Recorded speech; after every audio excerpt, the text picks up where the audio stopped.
The Dark type has always been one of my favorite offensive types to use in Pokemon. While my love for them mostly stems from their cool designs, they also provide some of the greatest stats to be competitively viable. But is it possible to beat a Pokémon Brick Bronze hardcore Nuzlocke while using the Dark type? That's what we will find out soon enough. In Midist Town, while I can choose from 3 potential Dark types in the future, it's completely a no-brainer for me as I choose my beloved Sprigatito and I name it Aku. Although our concern now is that our nearest Dark type in this area happens to be in Route 3, which is accessible after I beat Linda. This prompts me to ask the developers of the game to spawn me a Dark type I can use, of which it can also be randomized, and I end up getting a Sandile, which is also a shiny one, and I name it Scar. So with a Dark type in our team, we can pretty much begin our adventure through Route 1 and into Cheshma Town, where after I go to Gale Forest, I can pick up another potential Dark type in the form of Nimble, which I name Bill Cipher. I also pick up Jafar the Poochyena alongside the Eevee from Sylvan City and instantly challenge Chad's electric types. This is pretty much a no-brainer considering with Scar's Intimidate lowering attack while also possessing the part ground typing, which renders electric type useless.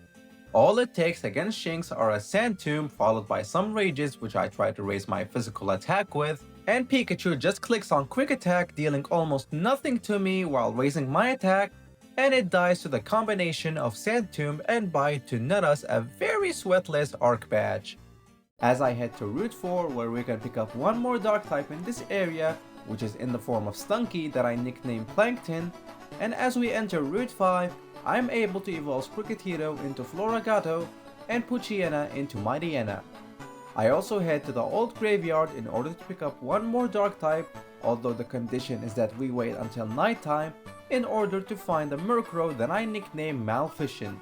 I head to the entrance of Brimber City, but Jake stops me for a quick fight which goes smoothly, and as I enter the city to meet the gym leader, I make a run immediately to the volcano where I take care of Team Eclipse, especially the admin who is absolutely hardwalled by Dark types in the first place, and once Groudon finally calms down, I head back to Brimber City to enter the gym, but not before training a little bit against this bug catcher so that our team grows near the level cap of 25 and we can evolve Nimble into Low Kicks.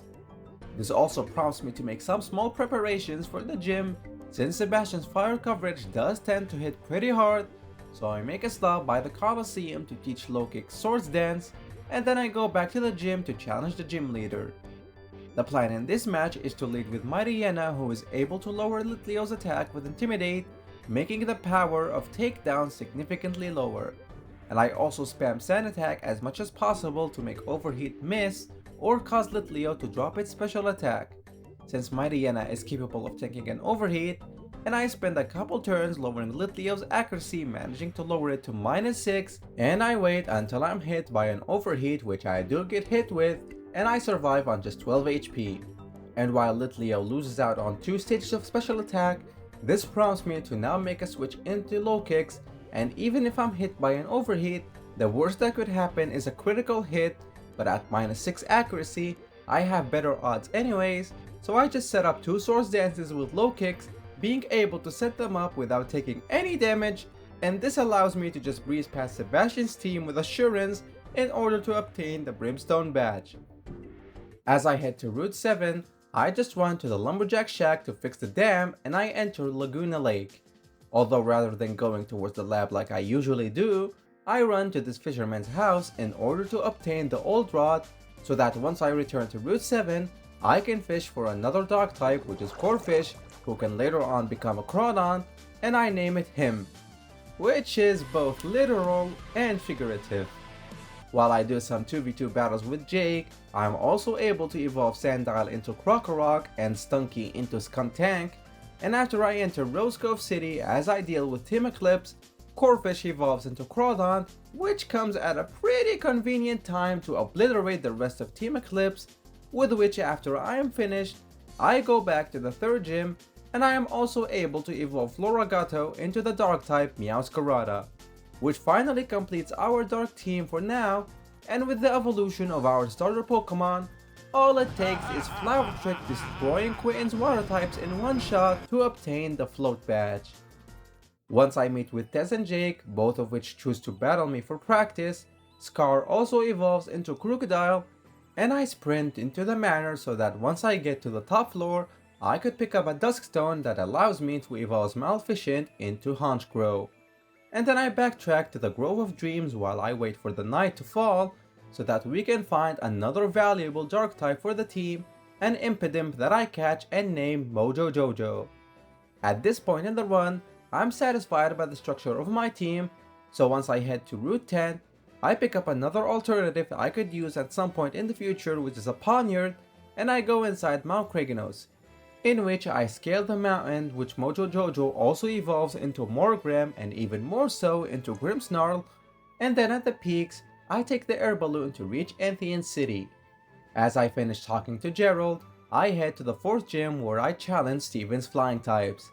I lead with Crocodile against Staraptor so that we both play the Intimidate game, and even though I do risk a critical hit close combat from this bird, it's nothing too dangerous since 2 crunches is enough to defeat it.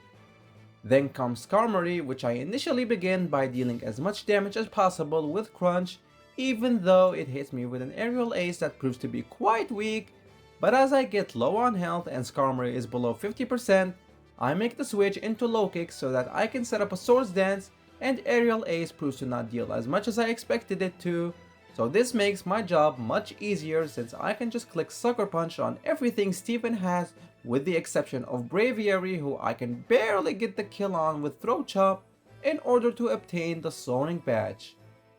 Once I meet with Tess and deal with some 2v2 battles, I try to rescue Jake, who went off on his own to stop Team Eclipse, but Cypress wants to put a halt to the process, and for the first time in this channel's history, the constant pain in the neck that was Absol is now actually allowed to be used in a challenge, so this time, instead of killing it or just outright hard switching, I Mega Evolve it so that with Magic Bounce, I reflect the incoming Sleep Powder, and 2 Psycho Cuts is enough for it to fall.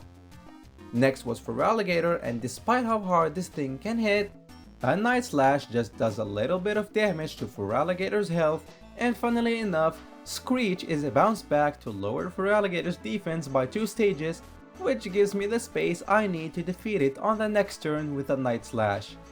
Although what this now means is Blaziken comes out, and this forces me to switch out into Maleficent, but its only concern is whether Blaziken goes for Thunder Punch, and it just ends up throwing twice, which gives me room to just defeat the Blaziken with 2 wing attacks. Next was Torterra, and while I do risk a deadly Stone Edge, I go for a wing attack anyways, thinking maybe I would be able to kill, but I don't, and Torterra goes for the Stone Edge, which misses, and I can go for another wing attack to defeat the Torterra. Next was Samurott, which I go for a foul play as it only deals just a tad bit close to 50% HP,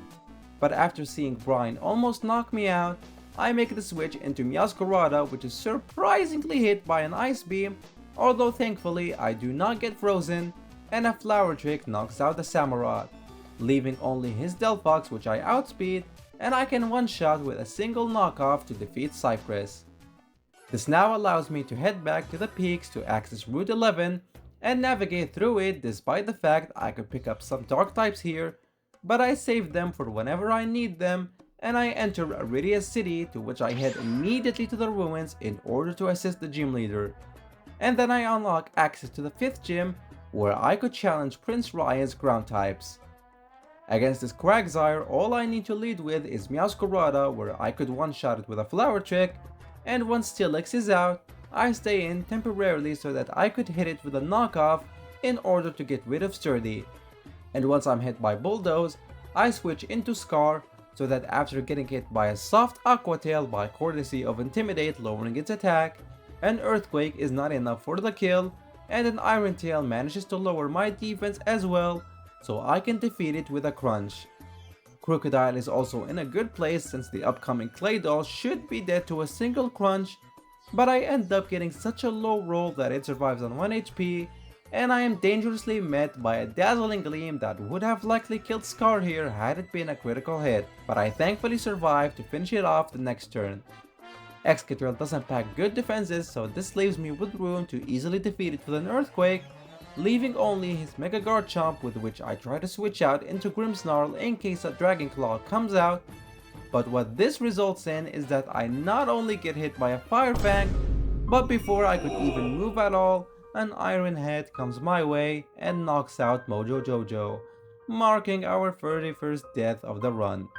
I was actually really upset I lost Grimmsnarl considering I had so many good techniques I wanted to use, but it's now come down to just strategizing with what I have right now, and it begins in this very situation because I'm in quite the pinch. So what I did was I went for Scar in order to lower Garchomp's attack with Intimidate, and then switch out into Honchkrow, which gets hit by a fairly strong Iron Head. And the following turn, not only am I slower than Garchomp, but Foul Play does absolutely nothing to this Garchomp, so not wanting to sacrifice Honchkrow, I switch out into Crawdaunt, which gets hit by a weak Iron Head, but yet again, I am slower than this stupid dragon, and to add insult to injury, I get hit by a super weak Fire Fang that results in a burn, meaning that Crabhammer is dealing such lovable damage, and even worse, it misses anyways.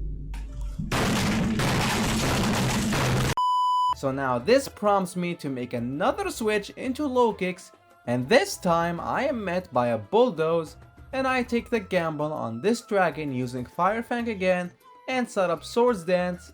and Garchomp thankfully never goes for the Fire Fang, so this allows me to take out the dragon in 2 Sucker Punches to earn an insanely annoying Crater Badge, and at the cost of our Mojo Jojo. As I head to Route 12, I can pick up one more Dark type that's pretty useful for this point in the game, being a Houndour that I capture and name Joker.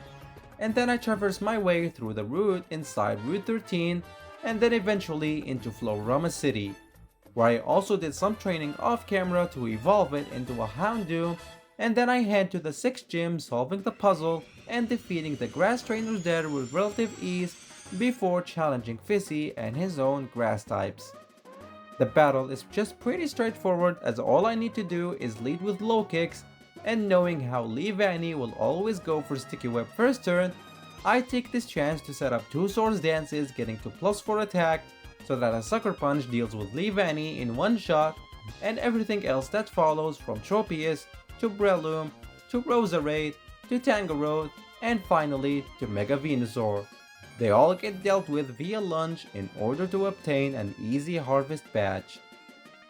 With Rock Climb obtained, I meet Tess by the entrance of Route 15 where Team Eclipse tries to recruit the both of us, including Jake the Fraud, which Joker just ends up putting a smile on those faces, and I can navigate my way through the snowy road in order to reach Frostvale City.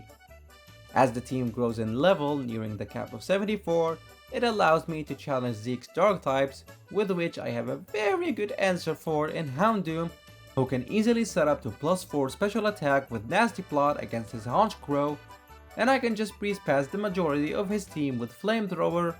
although the concern is whether my Houndoom will actually outspeed his own, because we could very well lose our Demon Dog here, and I end up getting outspeed on an incoming Inferno, which has low accuracy and it ends up missing, which gives me enough space to knock out Zeke's ace with a single Sludge Bomb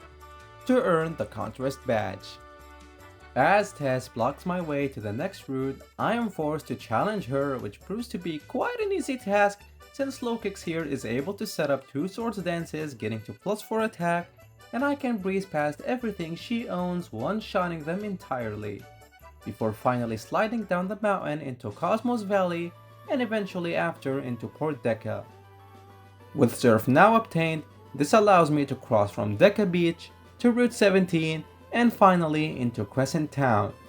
Inside this area, I can break into Team Eclipse's base, with which I raid the admin room in order to unlock access to the rest of the gates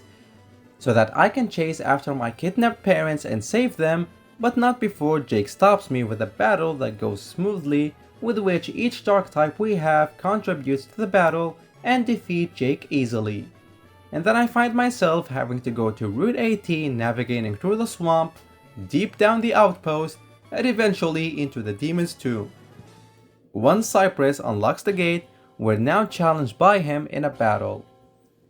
I lead with low kicks against Greninja, and oddly enough, I keep on getting hit by Shadow Sneaks from Greninja, which not only deals very pitiful damage to our bug here, but I also resist them completely, which actually gives me room to set up 2 swords dances, and from there, a lunge defeats the Greninja, throw chop kills the Decidueye, another lunge defeats the incoming Incineroar, and Empoleon gets dunked on by a throw chop, but because Sceptile is faster than me, it prompts me to use Sucker Punch, and Charizard X actually survives the Sucker Punch even at +4, but luckily enough, I get hit by a Shadow Claw and another Sucker Punch kills the Charizard X to defeat Cypress, leaving only Hoopa as our last obstacle, which a single lunge kills the Hoopa Unbound, even though I know it's a Dark type and I could add it to the team, but we're against using Mythicals anyways. After I go back home, I fly back to Crescent Town so that I can now access the 8th and final gym, and I can challenge Captain B and her ghost types. Against her Gengar, I lead with Meowscarada since it's the fastest on the team, and I'm able to knock out the Gengar with a knockoff, so as to not risk a single Destiny Bond being used. Then once our Decidueye is out, a knockoff proves to not be enough for the kill, but Decidueye ends up retaliating with a Feather Dance, and then a second knockoff is able to seal its fate, leaving her Spiritomb to come out next, which I make a switch into Crawdaunt on an incoming Sucker Punch, and funnily enough, when I go for the Swords Dance, Spiritomb goes for Memento to lower my attack back to neutral, but because of Hyper Cutter, I don't lose my attack buff, and Spiritomb ends up killing itself in vain. This sends out Mesmagius, which it decides to use Spite on me, and I can easily take it down with a Crunch, and the same is applied to Aegislash, who we can just barely outspeed and kill with a Crunch, otherwise a Sacred Sword would have outright killed our Crab, leaving only her Mega Sableye last, and a single Crab Hammer is enough to knock it out and defeat Captain B in order to obtain the Haunted Badge. With 8 gym badges obtained, I can now head towards the Roria League and traverse through Victory Road and determine whether our Dark types are truly capable of defeating the champion by themselves.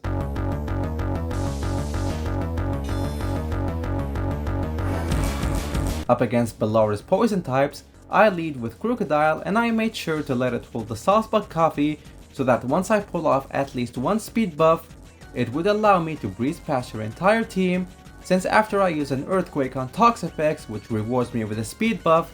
means that Crobat is sent out next turn, with which I go for a Crunch instead, and I deal a lot of damage to it. And on the second turn, another Crunch seals the deal. Next was Dragalge, and after letting it take Stealth Rock damage, it puts me in range of an Oko with another Earthquake, and the same is essentially applied to her Alolan Mug and Mega Gengar as well, who without the speed buff would have outsped us and destroyed us with an Energy Ball, leaving only her Salazzle last, which we are able to knock out with a single Earthquake to defeat Bellara. Next was Dwayne's Rock types, of which I have so much concern for because I am forced to lead with Bisharp, but not before equipping it with a Focus Sash so that once Kleavor uses Close Combat, I'll be able to survive on just 1 HP and retaliate back with an Iron Hand that also leaves it at 1 HP thanks to its own Focus Sash, meaning that I now have to switch out into Crocodile here to get it Intimidate and also absorb the Stone Axe that's coming up, and surprisingly enough, I actually get a speed buff from the Saucebug Coffee as soon as I come out, which means that I can take out the Kleavor next turn with an Earthquake. But this causes his Mega Aerodactyl to come out next, as it's the only thing who can avoid Earthquakes. I make the horrifying mistake of clicking Stealth Rock over Crunch here, which prompts Aerodactyl to use Dragon Dance, and even though I survive the next turn it uses, I am left in a position where I have to sacrifice something here in order to get low kicks inside safely to defeat the Aerodactyl with a Sucker Punch. So unfortunately, against my better judgment, I bid farewell to Honchkrow, and Low Kicks can come out after that to defeat the Aerodactyl with Sucker Punch. The massacre does not even stop there because next was Dwayne's Glamora, which none of my team can ever afford to come out against, and this painfully meant that Low Kicks may need to bite the dust as well. So as Glamora charges up a Meteor Beam and gets a special attack buff, it misses! And I go for a Swords Dance getting to +2, but apparently a Sucker Punch was still not enough to get the kill anyways, meaning that Glamora will use Meteor Beam again and I'm given room to Sucker Punch again! Oh my lord, we're pulling through this hell. Let's go, Low Kick!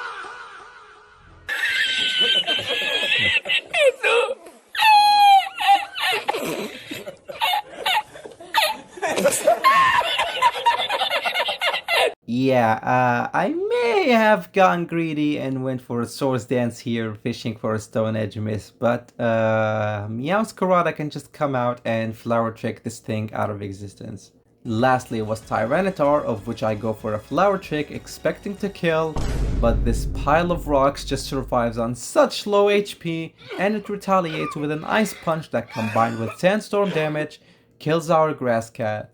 Meaning that while I can send out Houndoom who can defeat the Tyranitar with a Flamethrower, Cradily is next, and because of the +2 special attack I am able to get with Nasty Plot, gives me plenty of room to defeat the plant with 2 Dark Pulses and finish my battle against Dwayne, one that was nothing short of a massacre and bloodbath to my Dark team. The worst part is that the next gym is a Bug type one, and even worse, my Bug type footage corrupted and I am unable to showcase my battle versus Teddy, but take my word for it, Houndoom was actually able to sweep past him with relative ease. But that's certainly not going to last long because nightmarishly enough, the final Elite Four member is a fairy one, so I am definitely gonna need a miracle to happen. I lead with Bisharp against our Grimmsnarl, and the fact that the game follows the Generation 6 mechanics means that Prankster allows me to get paralyzed by Thunderwave, but I am able to knock out the Grimmsnarl the next turn after getting hit by a Spirit Break, which triggers our Defiant ability. This was rather pointless because Primarina now gets sent out and I'm blasted into the afterlife with a Moonblast. This prompts me to switch in Crocodile, who I expect to be able to kill with an Earthquake according to calculations,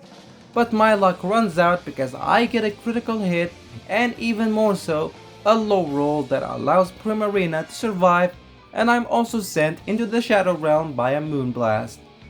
Leaving only one Pokemon in this nightmare of an Elite Four run, our Mega Houndoom, who is able to come out and defeat the Primarina with a Sludge Bomb, and the same is applied to Shiinotic and Mawile, who gets burnt into liquid by a Flamethrower. But against our Mimikyu, there is sadly no miracle that can pull us out of this situation because I am outsped and it uses Swords Dance, meaning that after I break the disguise, Mimikyu goes for a Drain Punch, which kills our Demon Dog and kills our entire Dark Nuzlocke run for good. I am beyond gutted that this happened, especially because I heavily underestimated some of the possible scenarios that may occur during my battles, and frankly, I should have considered other options that might have proven to be better, such as an Alolan Muck or perhaps a better starter choice in Incineroar. But hey, I had fun using this type for as long as I could, and if you guys would like to see me retry this challenge to give them the righteous conclusion, comment down below and I'd be more than happy to give it another shot. Until then, if you guys reached this far into the video, why not drop a like and subscribe to the channel, and thank you guys so much for watching, and I will see you in the next video.